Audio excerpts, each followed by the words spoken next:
Je m'appelle Jamie Robinson et je fixais mon écran d'ordinateur comme s'il pouvait enfanter par magie l'article qui sauverait ma carrière. Les chiffres, eux, ne mentaient pas, pas. Le tirage de notre magazine avait chuté de 40% en 6 mois. Ma patronne, Diana, avait été d'une clarté de cristal. Trouve-moi un sujet spectaculaire ou trouve-toi un autre travail. On dirait qu'on t'a volé ton déjeuner, lança Elisabeth, ma photographe et plus proche amie, en se laissant tomber sur la chaise en face de mon bureau. Pire, Diana veut un article qui déchire d'ici vendredi, sinon je suis virée. Et ce tournoi d'échecs en ville, un petit sujet de proximité? Je ris amèrement. Des échecs? Voilà qui va vraiment faire bondir notre lectorat. Mais le désespoir vous pousse à faire des choses stupides. 2 heures plus tôt, tard, je me retrouvais au centre communautaire de Little Rock à observer des gens penchés sur des échiquiers comme s'ils planifiaient des campagnes militaires. Première fois, une voix douce interrompit mes observations. Je me suis retournée et j'en ai presque oublié de respirer. La femme qui se tenait à côté de moi avait des cheveux noirs de jet tirés en une queue de cheval impeccable et les yeux verts les plus saisissants que j'ai jamais vus. Elle portait un simple chemisier blanc et un jean sombre, mais se mouvait avec une assurance qui reléguait tout le reste au rang de bruit de fond. C'est si évident, ai-je réussi à articuler. La façon dont vous étudiez tout le monde comme des spécimens au microscope. Vous êtes soit journaliste, soit tueuse en série. Journaliste, bien que certains diraient que la différence est mince. Elle sourit, un soupçon d'amusement au coin des lèvres. Rachel Gray, et vous êtes mec ma prochaine adversaire, Jamie Robinson. Je devrais vous prévenir, je n'ai pas joué depuis l'université. Alors, ça promet d'être intéressant. Nous nous sommes installés à une table dans un coin. Ses mains se déplaçaient, tiennent avec une précision chirurgicale, chaque pièce placée de manière délibérée, calculée. J'essayais de me concentrer sur la stratégie, mais je me laissais distraire par la façon dont elle penchait la tête, par le léger froncement de ses sourcils quand elle analysait mes coups. Vous vous retenez, dit-elle après avoir capturé mon fou. Pardon? Votre ouverture était agressive, mais maintenant vous jouez la sécurité. Les échecs récompensent contre les risques calculés.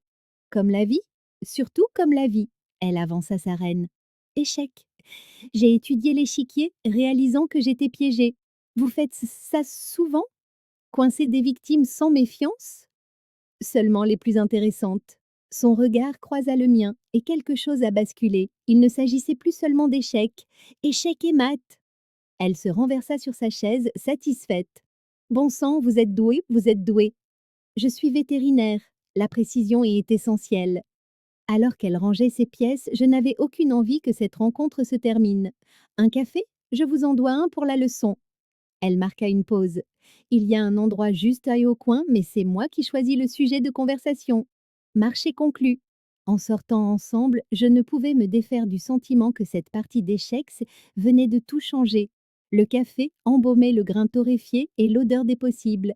Rachel choisit une table dans un coin, se déplaçant avec la même grâce calculée que devant l'échiquier. Je regardais ses mains se refermer sur sa tasse, des mains stables, sûres, qui probablement sauvaient des vies chaque jour. Ouah! Alors, que fait une rédactrice de magazine à un tournoi d'échecs? Demanda-t-elle. Elle cherche désespérément un article qui lui évitera d'être renvoyée. Et vous en avez trouvé un?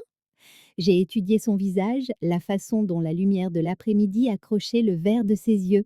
Peut-être. Parlez-moi de votre métier de vétérinaire. Elle eut un rire sincère qui réchauffa quelque chose en moi. La plupart des gens trouvent la médecine animale ennuyeuse. La plupart des gens ne vous ont pas rencontré. Une lueur traversa son regard. De la surprise, peut-être de la curiosité. Je dirige une petite clinique avec un associé, surtout des animaux domestiques, et un peu de sauvetage. Du sauvetage? Des animaux abandonnés, maltraités, oubliés. Quelqu'un doit bien les défendre. La passion dans sa voix était indéniable. Ce n'était pas seulement un travail pour elle, c'était une vocation. C'est magnifique, ai-je dit. C'est nécessaire. Elle but une gorgée de café, m'observant. Et vous? Vous avez toujours voulu être journaliste? Depuis que j'ai 12 ans. Je pensais que j'allais changer le monde avec des révélations fracassantes. Ah, et maintenant? Maintenant, j'écris des articles sans intérêt sur des événements mais locaux. Et je prie pour que ma patronne ne remarque pas l'hémorragie de notre lectorat. Ça a l'air solitaire. La remarque me toucha plus que prévu. Parfois. Nous avons parlé jusqu'à ce que le café commence à se remplir. Elle a de nouveau mentionné son travail de sauvetage et quelque chose a fait tilt. Me laisseriez-vous écrire sur votre refuge, vous suivre pendant quelques jours? Elle hésita. Je n'aime pas la publicité. Il ne s'agirait pas de vous, mais des animaux, de la cause. Pourquoi? Parce que parfois, les histoires les plus importantes sont celles que personne ne raconte. Elle resta silencieuse et un long moment, puis sortit une carte de visite de son sac. Appelez-moi demain. 3 jours plus tard, j'étais dans sa clinique à 6 heures du matin, la regardant examiner un chat tigré trouvé dans une benne à ordures. Le chat était terrifié, mal nourri, mais le contact de Rachel était d'une douceur infinie. Salut, toi, ma belle, murmura-t-elle à l'animal tremblant. Tu es en sécurité maintenant. Je griffonnais des notes, mais je me laissais distraire par sa façon de travailler, complètement absorbée, rayonnant d'une compétence sereine.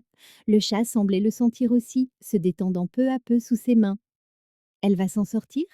Ai-je demandé. C'est une battante, n'est-ce pas, mon cœur? Comme pour lui répondre, le chat émit un faible ronronnement. C'est le premier signe d'espoir, dit Rachel en me jetant un regard, quand ils recommencent à faire confiance. Quelque chose dans son ton suggérait qu'elle ne parlait pas seulement du chat. Plus tard, alors qu'elle me montrait la zone de convalescence où des dizaines d'animaux se remettaient, j'ai réalisé que j'avais trouvé mon article. Mais plus que ça, j'avais trouvé tout autre chose. Ondine? Ai-je demandé alors que nous fermions la clinique. C'est moi qui invite, pour me remercier de m'avoir laissé vous suivre. Elle sourit et cette fois, le sourire atteignit ses yeux. Je connais un endroit. En marchant vers sa voiture, nos mains se sont frôlées. Aucune de nous ne s'est écartée. Ce soir-là, devant un plat thaï et un verre de vin, la conversation coulait comme si nous nous connaissions depuis des années. Elle m'a parlé de l'école vétérinaire, des défis de la gestion d'une clinique, de son rêve d'ouvrir un plus grand refuge. J'ai partagé mes histoires sur le journalisme, mes ambitions frustrées, la solitude d'une vie rythmée par les dates de tombée. Vous n'êtes pas ce à quoi je m'attendais, dit-elle, alors que nous retournions à nos voitures. À quoi vous attendiez-vous? À quelqu'un de moins authentique? Debout près de ma voiture, aucune de nous ne semblait prête à mettre fin à la soirée. L'air printanier était doux, chargé du parfum des cornouillers en fleurs. Même heure, demain? Ai-je demandé. En fait, j'ai un appel d'urgence ce soir, un chien blessé, renversé par une voiture. Ça vous dérange si je vous accompagne? Elle parut surprise. Ce ne sera pas joli à voir. Je suis plus coriace que j'en ai l'air. Cela me valut un autre de ses sourires. D'accord, la nouvelle, voyons ce que vous avez dans le ventre. L'appel nous mena dans une rue résidentielle où un golden retriever gisait immobile sur le trottoir. Un jeune couple se tenait à proximité, la femme pleurant doucement. Ça fait combien de temps? Demanda Rachel, déjà agenouillée près de l'animal. Peut-être 20 minutes, bon, toutes 20 minutes, répondit l'homme. J'ai regardé les mains de Rachel se déplacer avec expertise sur le corps du chien. Son calme professionnel était remarquable, même dans la crise. Côte cassée, possible hémorragie interne, murmura-t-elle, mais il respire régulièrement. Ensemble, nous avons déplacé le chien dans son unité mobile. Pendant le trajet, Rachel gardait une main sur l'animal tout en conduisant de l'autre. Vous allez pouvoir le sauver? On verra. Il est jeune et fort, c'est un avantage. De retour à la clinique, je l'ai regardée se transformer en chirurgienne. Chaque geste était précis. Elle a travaillé pendant 3 heures tandis que j'attendais, lui apportant parfois un café ou tenant un instrument. Voilà, dit-elle enfin en reculant de la table d'opération. Il faudra le surveiller, mais je crois qu'il va s'en tirer. Vous êtes incroyable. Elle leva les yeux, surprise par l'intensité de ma voix. Je ne fais que mon travail. Non, c'est bien plus qu'un travail pour vous. Une ombre passa sur son visage. Les animaux ne mentent pas, ne manipulent pas, ne se manipulent pas, ne vous abandonnent pas quand ça devient difficile. Ils ont une pureté que les gens ont rarement. On dirait que quelqu'un vous a blessé. Est-ce que tout le monde ne finit pas par être blessé? La vulnérabilité dans sa voix me prit au dépourvu. Cette femme si compétente et sûre d'elle semblait soudain fragile. Pas tout le monde, dis-je doucement. Certaines personnes valent le risque. Elle étudia mon visage un long moment. Vraiment? Je commence à le croire. Nous étions proches maintenant, la table d'opération nous séparant, mais l'espace était chargé d'électricité. Ses yeux verts se sont ancrés dans les miens et j'y ai lu de l'incertitude, de l'espoir, de la peur. Jamie, dit-elle doucement. Oui, je ne laisse pas les gens s'approcher d'habitude. Je sais, je ne suis pas douée pour les relations. Moi non plus. Elle contourna la table jusqu'à se tenir juste devant moi. C'est compliqué. Tout ce qui en vaut la peine, et c'est compliqué. Sa main toucha ma joue, ses doigts frais après les gants chirurgicaux. Vous êtes sûr de ça? Au lieu de répondre, je me suis penchée et je l'ai embrassée. Doucement d'abord, avec hésitation, puis plus profondément quand elle a répondu. Ses lèvres étaient chaudes. Elles avaient un goût de café et de quelque chose qui n'appartenait qu'à elle. Quand nous nous sommes séparés, notre souffle était court. Bon sang, murmura-t-elle. Un bon ou un mauvais bon sang? Un bon sang terrifiant. Je ris et elle m'offrit ce sourire sincère auquel je devenais accro. On va prendre un petit déjeuner? Je connais un dîner ouvert toute la nuit. Il est un 4. Il doit être 4 heures du matin. La meilleure heure pour des pancakes. Au dîner, nous nous sommes assises dans une banquette d'angle, parlant à voix basse, tandis que la ville s'éveillait lentement. Elle m'a parlé de son ex-petite amie, partie parce qu'elle ne supportait pas le dévouement de Rachel à son travail, de la solitude d'être toujours la personne responsable. Et vous? Demanda-t-elle. Vous avez déjà failli vous poser? Quelquefois, quelquefois. Mais ça n'a jamais semblé juste. J'avais toujours l'impression d'essayer de correspondre à l'idée que quelqu'un d'autre se faisait de moi. Tonio. Et maintenant? J'ai tendu la main et pris la sienne. Maintenant, c'est différent. Elle entrelaça nos doigts. C'est fou, on se connaît à peine. Parfois, les meilleures choses sont folles.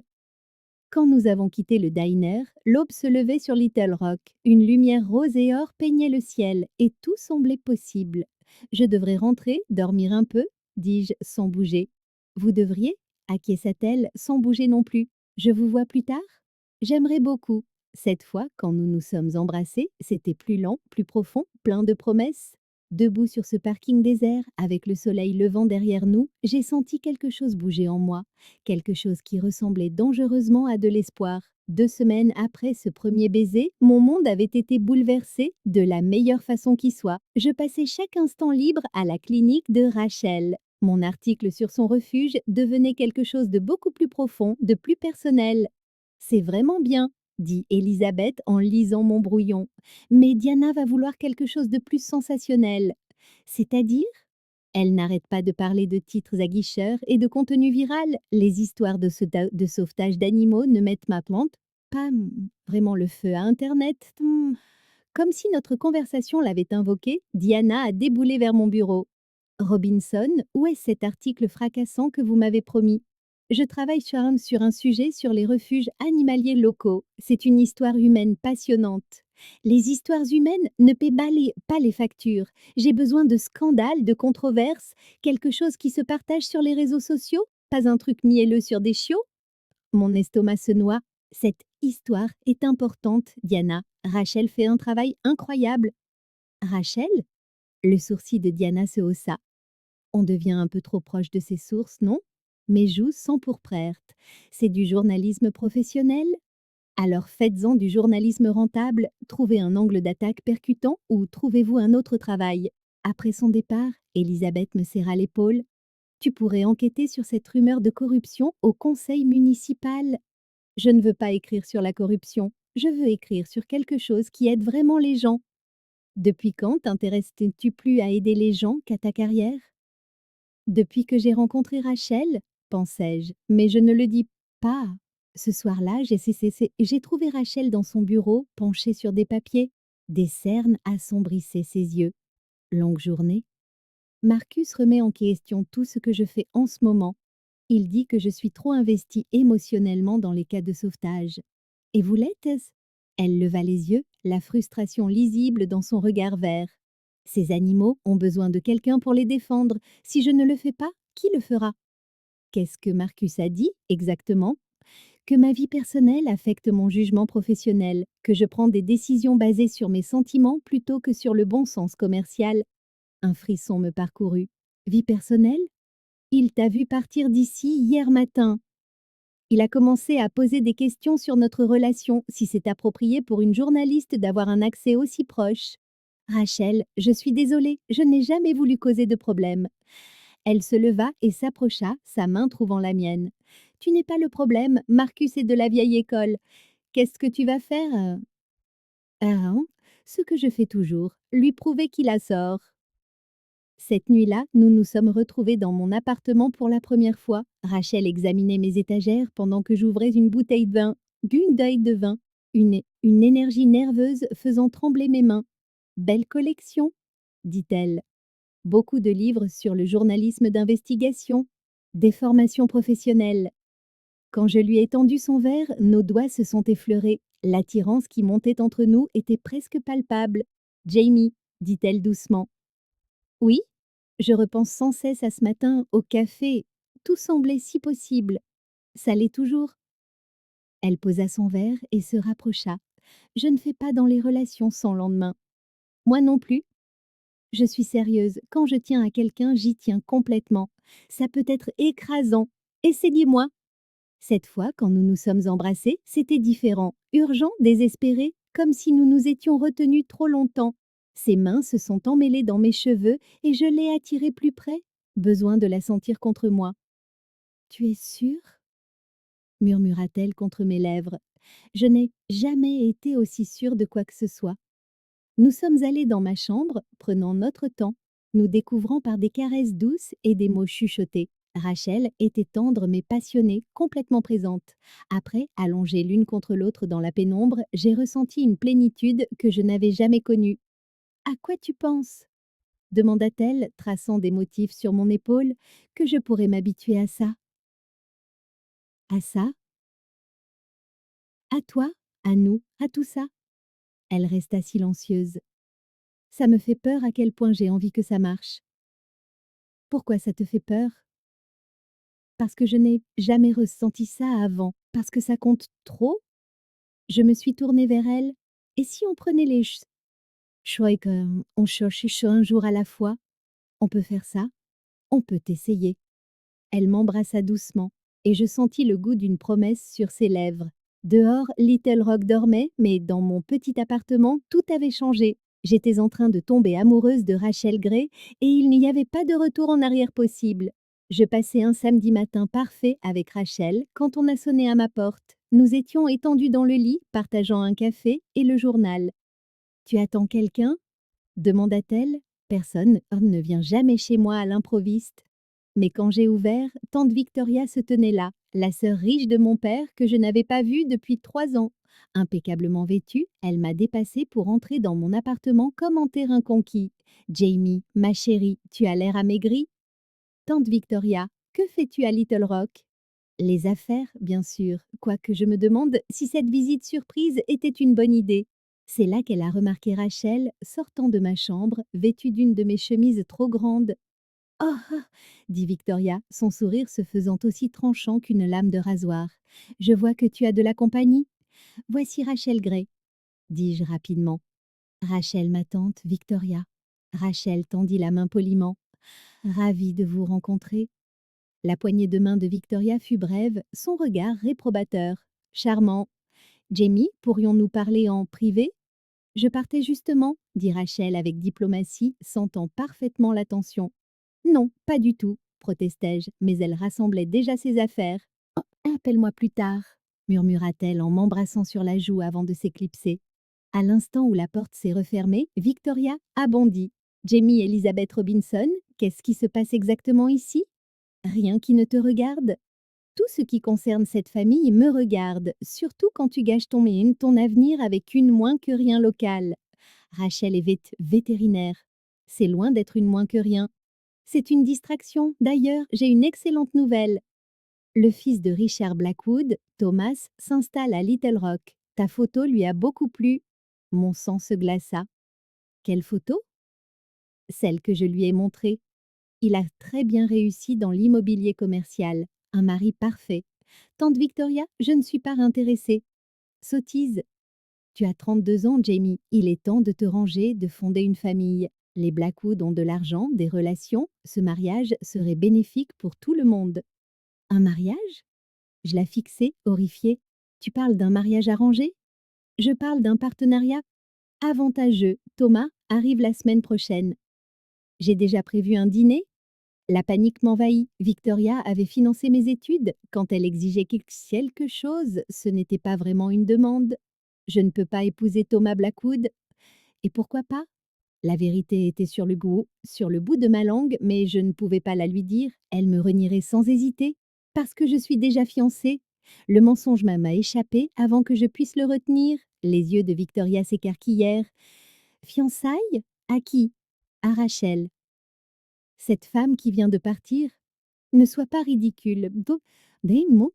Ce n'est pas ça, ce n'est pas ridicule. Nous sommes ensemble depuis des mois. Nous comptions l'annoncer bientôt. Victoria étudia mon visage, cherchant une faille. Si vous êtes fiancé, où est votre bague? Nous n'en avons pas encore choisi. On voulait quelque chose de spécial, du sur-mesure. C'est absurde. Deux femmes ne peuvent pas pas se marier. En fait, si. Le mariage entre personnes de même sexe est légal depuis des années. Le visage de Victoria passa par plusieurs teintes des rindes de rouge. Je ne permettrai pas que cette famille devienne la risée de tous. Ce n'est pas à vous de décider, n'est-ce pas? Qui paie cet appartement, à votre avis? Votre voiture? Cet équipement photo sophistiqué qu'utilise votre ami photographe? La menace était limpide, la contrarier, c'était tout perdre. J'aime Rachel, dis-je, surprise de la sincérité de ces mots prononcés à voix haute. L'amour est un luxe que tu ne peux pas te permettre. Tu as des responsabilités, Jamie, des obligations familiales. Après le départ de Victoria, je suis restée assise sur mon canapé dans un silence stupéfait. Qu'est-ce que j'avais fait? J'avais prétendu être fiancée à une femme que je connaissais depuis 3 semaines, une femme qui avait clairement dit qu'elle ne cherchait pas de relation sans lendemain, qui était effrayée par l'intensité de notre connexion. Quand j'ai appelé Rachel 1 heure plus tard, mes mains tremblaient. Salut, comment ça s'est passé avec ta tante? Pas génial? En fait, c'était terrible. Rachel, je dois te dire quelque chose, et tu vas croire que j'ai perdu la tête. Qu'est-ce qui ne va pas? J'ai dit à ma tante qu'on était fiancés. Le silence s'étira si longtemps entre nous que je me demandais si elle n'avait pas raccroché. Tu lui as dit quoi? Elle essaie de m'arranger un mariage avec un type que je n'ai jamais rencontré. J'ai paniqué et j'ai dit que j'étais déjà fiancée. Avec toi. Jamie, on n'a même pas encore parlé d'être exclusive. Je sais que c'est insensé, mais Victoria contrôle mes finances, mes relations professionnelles. Si je ne la convainc pas que ses fiançailles sont réelles, elle détruira tout ce pourquoi j'ai travaillé. Un autre long silence. Qu'est-ce que tu me demandes de Fedig? Ah, oh, juste faire semblant d'être ma fiancée, juste le temps que je trouve un autre moyen de gérer Victoria? Faire semblant d'être fiancée à quelqu'un avec qui je sors depuis 3 semaines? Dit comme ça a l'air complètement fou. C'est complètement fou, Rachel. Je sais, mais ce qu'on a, c'est réel. Il s'agirait juste de le rendre plus officiel, en apparence, que ça ne l'est en réalité. Et qu'est-ce qui se passera quand ta tante voudra rencontrer ma famille, organiser un mariage? Qu'est-ce qui se passera quand ces fausses fiançailles devront prendre fin? Je n'y avais pas pensé. Je ne sais pas. C'est exactement le genre de complications que j'essaie d'éviter. Mon cœur se serra. Alors, tu ne le feras pas? Elle soupira profondément. Laisse-moi la nuit pour y réfléchir. Rachel appela le lendemain matin avec sa réponse. Je le ferai. Vraiment? Mais il nous faut des règles, des limites claires sur ce que ces fausses fiançailles signifient et ne signifient pas. Tout ce que tu voudras. Premièrement, on se dit tout. Plus de surprises comme hier. Deuxièmement, quand ça se termine, on y met fin honnêtement sans faire traîner une fausse relation. Et troisièmement, on essaie de comprendre ce qui est réel entre nous, indépendamment de la mascarade. Le soulagement dans ma voix était évident. Merci. Ne me remercie pas tout de suite. Tu ne connais pas encore mes conditions pour rendre tout ça crédible. L'après-midi même, nous sommes allés choisir une bague. Rachel insistait pour quelque chose de modeste, de pratique. Je voulais quelque chose qui paraîtrait convaincant aux yeux de lynx de Victoria. Celle-ci, dit Rachel en montrant une simple alliance en argent avec un petit diamant. Elle essaie magnifique, mais Victoria s'attendra à quelque chose de plus impressionnant. Alors Victoria n'a qu'à s'acheter sa propre bague. La vendeuse nous regardait, sentant clairement la tension. Peut-être quelque chose qui coupe la poire en deux? Nous avons opté pour une alliance en or blanc avec 3 petits diamants. Tandis que Rachel la glissait à mon doigt, quelque chose palpita dans ma poitrine. Un instant, tout sembla parfaitement réel. Elle vous va à merveille, rayonna la vendeuse. Vous formez un très beau couple. Merci, dit Rachel, et je décelai une douceur dans sa voix. En marchant vers nos voitures ensuite, elle attrapa ma main. On devrait s'entraîner. Les couples se tiennent à la main. Ça fait partie du jeu? Je ne sais plus. Le soir, Victoria insista pour dîner dans le restaurant le plus cher de Little Rock. Elle avait de toute évidence fait des recherches sur Rachel, car elle arriva armée de questions pointues. Alors Rachel, parlez-moi de votre famille. Ils vivent dans le dans le Colorado. Mon père est ingénieur à la retraite, ma mère est professeure au lycée. Comme c'est charmant. Et votre cabinet se porte bien? Assez bien. Le sourire de Victoria était carnassier. Jamie me dit que vous êtes fiancée depuis des mois. C'est drôle, elle ne vous avait jamais mentionné avant hier. La main de Rachel trouva la mienne sous la table. Nous voulions garder ça pour nous. Jamie souhaitait d'abord se concentrer sur sa carrière. Très pragmatique. Et le mariage, c'est pour quand? Nous n'avons pas encore fixé de date, dis-je rapidement. Comme c'est étrange, la plupart des couples fiancés sont impatients de commencer les préparatifs. Rachel serra ma main. Nous sommes toutes les deux des professionnels qu'elle est très occupée. Nous voulons bien faire les choses le moment venu. Bien sûr, Jamie, vous voulez sûrement des enfants, un jour? La question me prit par surprise. Je n'y ai pas vraiment pensé. Toutes les femmes pensent aux enfants. Rachel, je suppose que vous voulez une famille. Les enfants ne sont pas forcément dans nos projets, dit Rachel prudemment. Les sourcils de Victoria se haussèrent. Comme c'est moderne, mais je suppose que les carrières sont plus importantes pour votre génération. Le dîner se poursuivit comme un interrogatoire déguisé en conversation polie. Au dessert, j'étais épuisée par la comédie. Eh bien, dit finalement Victoria, ce fut très instructif. Je reste en ville encore une semaine. Je suis sûre que nous nous reverrons. Après son départ, Rachel et moi sommes restées assises dans ma voiture sur le parking du restaurant. C'était brutal, dis-je. Elle ne nous croit pas. Qu'est-ce qui te fait dire ça? Sa façon de nous observer, de chercher le moindre indice, la moindre incohérence. Elle va enquêter. Enquêter sur quoi? Sur nous, la chronologie de notre relation, nos amis, tout ce qui pourrait prouver que nous mentons. Un frisson me parcourut l'échine. Qu'est-ce qu'on fait? On devient meilleurs à ce jeu, et vite. Les jours suivants, nous avons travaillé sur notre histoire. Quand nous nous étions rencontrés, ou nous avions eu notre premier rendez-vous, ce que nous aimions l'une chez l'autre. Mais plus nous passions de temps ensemble, plus les frontières entre la comédie et la réalité se brouillaient. Tu te rends compte que ça marche, dit Rachel, un soir alors que nous nous promenions dans le parc s'exerçant à un comportement de couple décontracté. Qu'est-ce qui marche? Ça, nous? Je commence à oublier ce qui est vrai de ce qui ne l'est pas, et ce n'est peut-être pas une si mauvaise chose. Elle s'arrêta et se tourna vers moi. Jamie, qu'est-ce qui qui se passera quand ta tante quittera la ville, quand on n'aura plus besoin de faire semblant? Je ne sais pas, c'est ce qui me fait peur. Il y a une semaine, je savais exactement ce que je voulais. Maintenant, tout me semble incertain. Avant que je puisse répondre, mon téléphone vibra. Un texto de Victoria. Dîner demain soir, j'amène Thomas. Il est impatient de te rencontrer? Merde, marmonnai-je en montrant le message à Rachel. C'est qui Thomas? Le type qu'elle veut que j'épouse. Il est en ville plus tôt que prévu. Le visage de Rachel pâlit. Elle nous met à l'épreuve. Qu'est-ce que tu veux dire? De dire Elle veut voir comment on réagit face à ton prétendu plan de secours. Si on est vraiment fiancé, on devrait être contrarié qu'elle amène un autre homme. Est-ce que tu es contrarié? Elle étudia mon visage un long moment. Oui, je le suis, et ça me terrifie. Cette nuit-là, allongée dans le même lit, aucune de nous ne mentionna que cet arrangement était censé être temporaire. Quand Rachel m'a embrassée, lentement, profondément, c'était comme une promesse. Quand elle a murmuré mon nom contre mes lèvres, ça sonnait comme une prière. Rachel? Oui, quoi qu'il arrive demain un soir, quoi que fasse Victoria, pour moi, c'est réel. Elle resta silencieuse si longtemps que je crus qu'elle s'était endormie, puis à peine audible. Pour moi aussi, mais même en le disant, je pouvais entendre la peur dans sa voix, et je savais que le lendemain mettrait à l'épreuve tout ce que nous avions construit. Thomas Blackwood se révéla être exactement ce à quoi je m'attendais. parfaitement soigné, habillé de vêtements coûteux et absolument convaincu de son propre charme. Victoria avait orchestré le dîner comme une partie d'échecs, le plaçant juste en face de moi, tandis que Rachel était assise à mes côtés, une tension irradiant de son corps.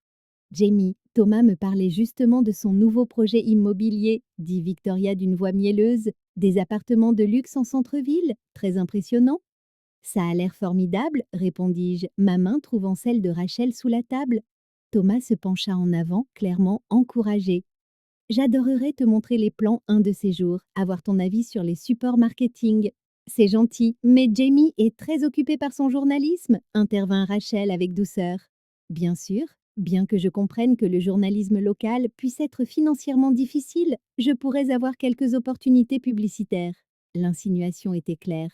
Épouse-moi et tes problèmes d'argent disparaîtront. La poigne de Rachel sur ma main se resserra. Jamie fait un travail important, dit-elle, sa voix soigneusement contrôlée. Son récent article sur le refuge pour animaux était exceptionnel. Le refuge pour animaux? Thomas parut perplexe. Il y a de l'argent à se faire là-dedans?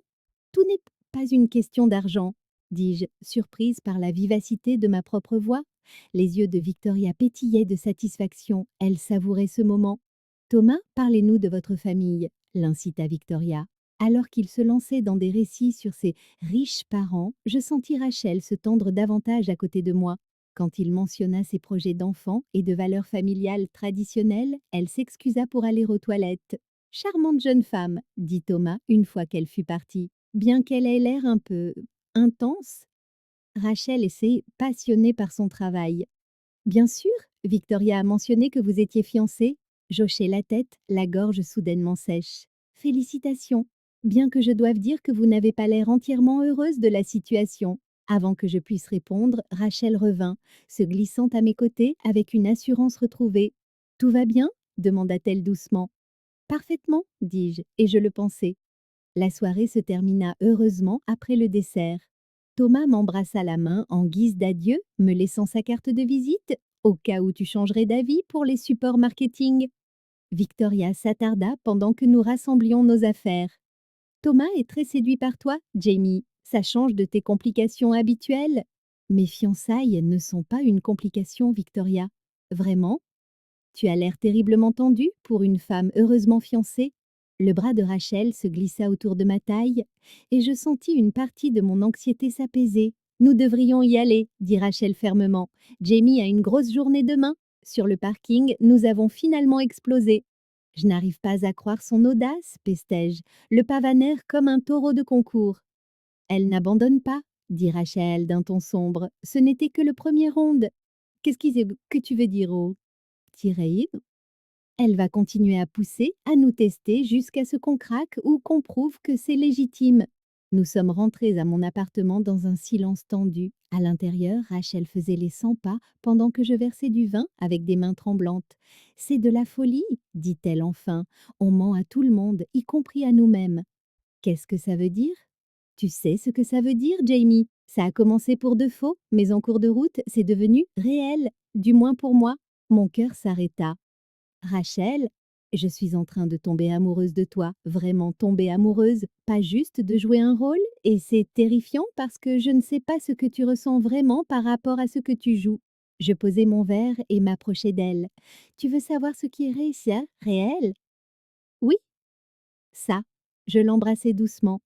La façon dont mon cœur s'emballe quand tu entres dans une pièce. Réel. Je l'embrassai à nouveau, plus profondément. La façon dont je pense à toi constamment. Réel, Jamie. La façon dont je veux te protéger des manigances de Victoria et des sous-entendus de Thomas. Réel, elle me tira plus près, ses mains agrippant ma chemise. Je n'ai jamais ressenti ça avant. Moi non plus. Cette fois, quand nous nous sommes embrassés, c'était avec désespoir, avec faim, plein de toutes les émotions que nous avions retenues. Nous avons titubé vers ma chambre, arrachant nos vêtements, ayant besoin de sentir peau contre peau. Tu es sûre? Murmura-t-elle alors que nous tombions sur mon lit. Je t'aime, dis-je, les mots sortant avant que je puisse les retenir. Ces fausses fiançailles m'ont fait réaliser que je veux la vraie chose avec toi. Ses yeux s'emplirent de larmes. Je t'aime aussi, Nous avons fait l'amour avec une intensité qui nous laissa tous les deux à bout de souffle, chaque contact une déclaration, chaque baiser une promesse. Ensuite, enlacés, le poids de notre confession s'installa entre nous. Et maintenant? Demanda Rachel doucement. Maintenant, on arrête de faire semblant? Et Victoria? Thomas? On leur dit la vérité, qu'on est vraiment ensemble, vraiment amoureuses et qu'ils ne peuvent rien y faire. Elle te coupera les vivres. Alors je trouverai autre chose, je ne te perdrai pas pour de l'argent. Rachel resta silencieuse un long moment. Il y a autre chose, quelque chose que je ne t'ai pas dit? Mon estomac se noua. Quoi? Mon ex, Sarah, est de retour en ville. Elle n'arrête pas d'appeler, elle veut me voir. Ça dure depuis combien de temps? Depuis le lendemain de notre achat de la bague, des amis communs lui ont dit que je voyais quelqu'un. La jalousie me brûla la poitrine. Qu'est-ce qu'elle veut? Se réconcilier. Elle dit qu'elle a fait une erreur en partant, qu'elle a changé. Et toi, qu'est-ce que tu veux? Rachel se tourna vers moi, ses yeux verts sérieux. Sérieux. hmm, Je te veux toi, seulement toi. Sarah représente mon passé, mais toi, tu es mon avenir. Alors pourquoi tu ne me l'as pas dit plus tôt? Parce que j'avais peur. Peur que si tu savais qu'elle essayait de revenir, tu penserais que je t'utilisais pour la remplacer. Je pris son visage entre mes mains. Rachel Gray, tu ne pourrais jamais être la remplaçante de personne. Et je ne pourrai jamais remplacer ce que nous avons. Elle sourit, le premier vrai sourire que je voyais de toute la soirée. Je t'aime, Jamie Robinson. Je t'aime aussi. Et demain, on va le dire à tout le monde. La confrontation avec Victoria arriva plus tôt que prévu. Elle apparut à mon bureau le lendemain matin, son expression orageuse. Je sais ce que tu manigances, Jamie. Bonjour à toi aussi, Victoria. Ne joue pas à ce jeu avec moi. J'ai demandé aux gens de Thomas de faire quelques recherches. Ta prétendue petite amie n'existait pas dans ta vie il y a 3 semaines. Mon sang se glaça, mais je me forçais à rester calme. Qu'est-ce que tu insinues? Je n'insinue rien. J'énonce des faits. Tu as fabriqué ces fiançailles pour éviter d'épouser Thomas. En fait, tu te trompes sur un Dain pente. Les fiançailles ont peut-être commencé comme un mensonge, mais maintenant c'est réel. Le rire de Victoria fut sec. Réel? Tu connais à peine cette femme? J'en sais assez. Je sais qu'elle est gentille, gentille, brillante, passionnée par son travail. Je sais qu'elle me rend plus heureuse que je ne l'ai jamais été. Le bonheur est temporaire, Jamie. La sécurité est éternelle. Pas si elle est construite sur des mensonges. Avant que Victoria puisse répondre, mon téléphone sonna. Le nom de Rachel s'afficha à l'écran. Je dois prendre cet appel. Jamie, on a un problème. La voix de Rachel était tendue par le stress. Sarah est passée à la clinique ce matin. Elle ne veut pas partir. J'arrive tout de suite. C'était qui? Exigea Victoria alors que je prenais mes clés. Quelqu'un qui compte vraiment pour moi. Je laissai Victoria plantée dans mon bureau et conduisis directement à la clinique de Rachel. À travers la vitre, je pouvais voir 2 femmes en pleine conversation animée. Rachel avait l'air épuisée, tandis que l'autre femme, clairement Sarah, gesticulait de manière théâtrale. Dès que j'entrai, les 2 femmes se tournèrent vers moi. Vous devez être Jamie, dit Sarah, me toisant de la tête aux pieds d'un air évaluateur. Je suis Sarah Chen, l'ex-fiancée de Rachel. Ex étant le mot-clé, dit Rachel fermement. Sarah était belle d'une manière discrète. Des traits asiatiques, des cheveux noirs courts, des vêtements de marque qui criaient l'argent. Tout en elle respirait la confiance et le droit. Rachel et moi avons une histoire, poursuivit Sarah, ignorant le commentaire de Rachel. 3 ans ensemble, nous planifions une vie. Planifions, insistai-je, passé. Les gens font des erreurs. J'ai fait une erreur en partant, mais je suis là maintenant, prête à réparer ça. Sarah, je te l'ai dit hier, je suis avec Jamie maintenant. Cette petite aventure? Allons. Rach, on sait tous les deux que tu n'es pas du genre à avoir des relations sans lendemain. Ce n'est pas sans lendemain, dis-je en me rapprochant de Rachel. Nous sommes fiancés. Le rire de Sarah fut dédaigneux. Fiançailles après 3 semaines? Ce n'est pas de l'amour, c'est du désespoir de transition. Ça suffit, prévint Rachel d'une voix dangereuse. Elle t'utilise, Jamie. Rachel a un schéma. Elle se jette à corps perdue dans les relations quand elle a peur ou qu'elle se sent seule. Je suis bien placée pour le savoir, je l'ai vécu. Assez? Aboya Rachel. Tu dois partir maintenant. Pas avant que tu n'admettes que ces fiançailles sont une blague. Regarde la Ratch, c'est une journaliste qui galère avec des problèmes d'argent familiaux. Moi, je t'offre la stabilité, un vrai avenir. Comment êtes-vous au courant de ma situation familiale demandai-je, le soupçon grandissant. Sarah sourit froidement. Votre tante Victoria est une mine d'informations. Nous avons pris un café ce matin. La trahison me frappa comme un coup de poing. Victoria et Sarah s'étaient liguées contre nous. Vous avez parlé à ma tante? Elle s'inquiète de tes choix. Nous nous inquiétons toutes les deux. Rachel mérite mieux qu'une femme désespérée qui l'utilise pour échapper à un mariage arrangé. Dehors, dit Rachel, sa voix d'un calme mortel. Sors avant que j'appelle la sécurité. C'est pas fini, Rachel. Quand cette mascarade s'effondrera, je serai là. Après le départ de Sarah, Rachel et moi sommes restés dans un silence stupéfait. Ta tante travaille avec mon ex-petite amie, dit finalement Rachel. Je suis désolée, je n'aurais jamais cru que Victoria s'abaisserait à ce point. Qu'est-ce qu'on fait maintenant? Avant que je puisse répondre, mon téléphone vibra, un texto de Victoria. Dîner ce soir, dernière offre, choisis bien. On contre-attaque, dis-je en montrant le message à Rachel. Comment? En leur prouvant qu'elles ont tort, en montrant à tout le monde que ce que nous avons c'est réel. Le soir même, nous avons retrouvé Victoria et Thomas au même restaurant que la fois précédente. Cette fois, Sarah attendait à leur table. Comme c'est charmant, dis-je en m'asseyant à côté de Rachel. Jamie, ma chérie, j'ai pensé qu'il était temps d'avoir une conversation honnête, dit Victoria. Sarah a partagé des informations intéressantes sur les schémas relationnels de Rachel. Ah oui? Sarah se pencha en avant. Rachel tombe amoureuse vite et fort quand elle fuit quelque chose d'autre, généralement le stress au travail ou la pression familiale. Et vous pensez que c'est ce qui se passe ici? J'en suis certaine. Tout comme lorsqu'elle s'est mise avec moi pour éviter de gérer la maladie de son père. Le visage de Rachel devint blême. Ne mêle pas mon père à ça. C'est toujours le même schéma, Rach. Une crise éclate et tu te trouves quelque ou quelqu'un pour te distraire. Ce n'est pas ça du tout, dit Rachel, mais je perçus l'incertitude dans sa voix. Victoria s'engouffra dans la brèche. Tu vois, même elle n'en est pas sûre. J'ai tendu la main vers celle de Rachel, mais elle se retira légèrement. Ce simple geste me poignarda en plein cœur. Rachel? Fis-je à voix basse. Elle me regarda et je lus la peur dans ses yeux verts. J'ai besoin de prendre l'air. Elle quitta la table. Je me levai pour la suivre, mais Sarah m'attrapa le bras. Laisse-la, elle a besoin de réfléchir au calme. Ne me touche pas. Jamie, j'essaie de t'aider. Rachel est perdue en ce moment, mais elle reprendra ses esprits. Vous faites une erreur toutes les deux, Plago. Je me dégageai de son emprise d'un coup sec et partis sur les talons de Rachel. Je la trouvai sur le parking, adossée à sa voiture, le visage inondé de larmes. Eh? Dis-je doucement en m'approchant avec précaution. Peut-être qu'elles ont raison, peut-être que je me sers de toi pour fuir autre chose. Tu le crois, ça? Je ne sais plus quoi croire. Tout est allé si vite, et maintenant il y a toute cette pression, tout le monde qui me dit ce que je devrais ressentir. Je me rapprochai encore et lui pris doucement les mains.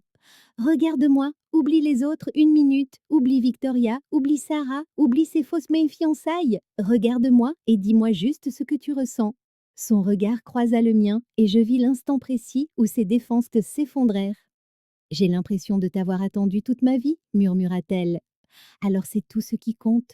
Je l'embrassai, un baiser doux et tendre, déversant tout mon amour dans cet instant. Quand nous nous séparâmes, son sourire était radieux. Je t'aime, Jamie Robinson, vraiment, sincèrement, je t'aime. Je t'aime aussi. Et on va surmonter ça ensemble. 6 mois plus tard, je me tenais dans mon nouveau bureau surplombant le centre-ville de Little Rock.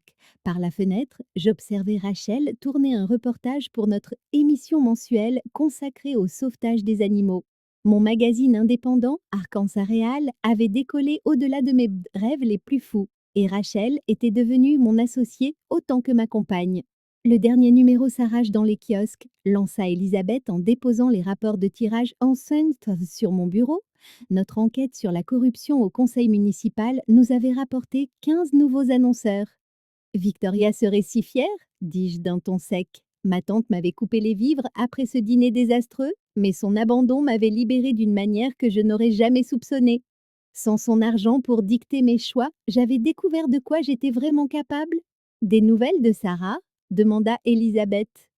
Elle a détourné que à Denver le mois dernier. Apparemment, elle a décidé que Rachel ne valait pas la peine de se battre. Femme intelligente, vous êtes écœurantes de Kiko de bonheur toutes les deux. De l'autre côté de la vitre, je regardais Rachel terminer son interview avec le directeur du refuge.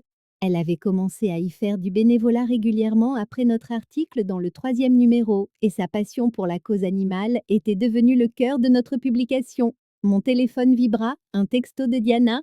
J'ai entendu parler de ton succès. Le post au magazine est toujours libre si tu veux le récupérer. Je supprimais le message sans répondre.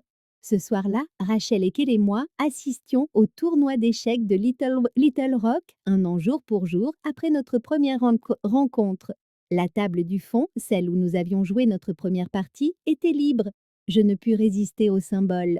Prête pour une revanche demandai-je en disposant les pièces. Tu es sûre de vouloir subir une autre défaite humiliante? Je me suis entraînée. Elle m'adressa ce sourire magnifique qui faisait toujours chavirer mon cœur. J'attends de voir ça, Robinson. Cette fois, je tins 20 coups avant qu'elle ne me mette échec et mat. Mais perdre m'était égal. La voir se concentrer, lire la joie sur son visage, tandis qu'elle déjouait mes plans, valait toutes les victoires sortes du monde. Tu t'améliores? Admit-elle à contre-cœur. J'ai un bon professeur. En parlant de ça, elle plongea la main dans son sac et en sortit un petit écrin de velours. J'ai quelque chose pour toi. Mon souffle se coupa. Rachel? Je sais que nous sommes déjà fiancés, techniquement, mais je veux faire les choses bien, pour de vrai. Elle glissa de sa chaise et posa un genou à terre près de notre table, ignorant les regards curieux des autres joueurs. Toute la salle sembla retenir son souffle. Jamie Robinson, tu es entré dans ma vie comme un coup aux échecs que je n'avais pas vu venir. Tu as tout changé. Mon travail, mon cœur, mon avenir, veux-tu m'épouser? Pour de vrai, cette fois, la bague était parfaite, un modèle vintage art déco avec un diamant central entouré de pierres plus petites, rien à voir avec l'anneau tout simple que nous avions choisi pour nos fausses fiançailles. Oui, murmurai-je. Puis plus fort, oui, absolument oui. La salle éclata en applaudissements tandis qu'elle me passait la bague au doigt. Elle m'allait à la perfection, comme tout le reste entre nous. Comment connaissais-tu ma taille? J'ai peut-être emprunté ton autre bague pendant que tu dormais? Je devais être sûre que celle-ci serait parfaite. Nous nous sommes embrassés sous les acclamations des autres joueurs, et je me sentis la femme la plus chanceuse du monde. Plus tard, dans la maison que nous avions achetée ensemble, un bungalow douillet avec un immense jardin pour nos 3 chiens adoptés, nous étions allongés dans notre lit, en train d'organiser notre vrai mariage. Une petite cérémonie? Demanda Rachel en dessinant des cercles sur mon épaule. Très petite, juste Elisabeth, Marcus et peut-être quelques amis du travail. Et Victoria? J'y réfléchis. Peut-être, si elle promet de bien se tenir. Et Sarah? Certainement pas invitée à notre mariage. Rachel éclata de rire, un son chaud et familier. Bonne idée. Rachel? Oui? Tu repenses pas à Rex parfois à cette nuit où je t'ai parlé des fausses fiançailles, Yazédès? À quel point tout ça était fou. Tous les jours. C'est la décision la plus folle et la meilleure que j'ai jamais prise. Même si ça a failli tout gâcher? Elle se tourna vers moi, ses yeux verts, soudain sérieux. Surtout parce que ça a failli tout gâcher. Ça nous a forcés à nous battre pour notre histoire, à prouver qu'elle était elle réelle. Je t'aime, future Madame Robinson. J'adore ce nom, quoique je garderai peut-être Gray pour le travail. Docteur Rachel Gray Robinson? Parfait. Dehors, nos chiens aboyaient après quelque chose dans le jardin, sans doute un raton laveur qui pillait les poubelles. Dedans, la femme que j'aimais planifiait notre avenir. Mon magazine était florissant, le cabinet de Rachel prenait de l'ampleur et nous étions en train de bâtir quelque chose de magnifique sur les cendres d'un mensonge. Jamie? Merci d'avoir eu le courage de mentir à ta tante. Merci à toi d'avoir eu le courage de dire oui. Les meilleurs fait les fausses fiançailles de l'histoire et des vrais encore meilleurs. Elle m'embrassa tendrement et je sentis le goût de la promesse sur ses lèvres. Demain, nous commencerions à organiser un mariage, mais ce soir, nous n'étions que 2 femmes qui s'étaient trouvées de part et d'autre d'un échiquier et avaient décidé de construire une vie ensemble. L'avenir s'étendait devant nous, rayonnant de promesses.